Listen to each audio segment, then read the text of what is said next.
نیا سال آتا ہے، لوگ خوشیاں مناتے ہیں، لیکن سوال یہ ہے، کیا اسلام میں نیا سال منانا درست ہے؟ آئیے دیکھتے ہیں۔ نبی کریم صلی اللہ علیہ وسلم نے فرمایا، من تشبہ بقوم فہو منہ، جو شخص جس قوم کی مشابہت اختیار کرے گا وہ انہی میں سے ہوگا۔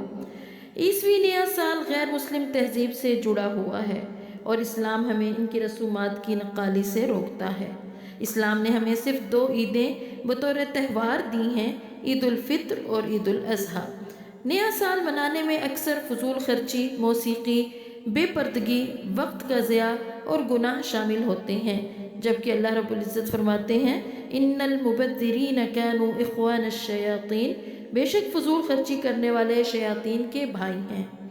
اسلام میں نیا سال جشن کا نہیں بلکہ محاسبے، توبہ اور آئندہ کے لیے اصلاح کی امید کا ہے۔ ہر گزرتا سال ہمیں یاد دلاتا ہے کہ ہماری زندگی کا ایک سال کم ہو گیا ہے۔ سوچیں، سنبھلیں اور صحیح راہ اختیار کریں۔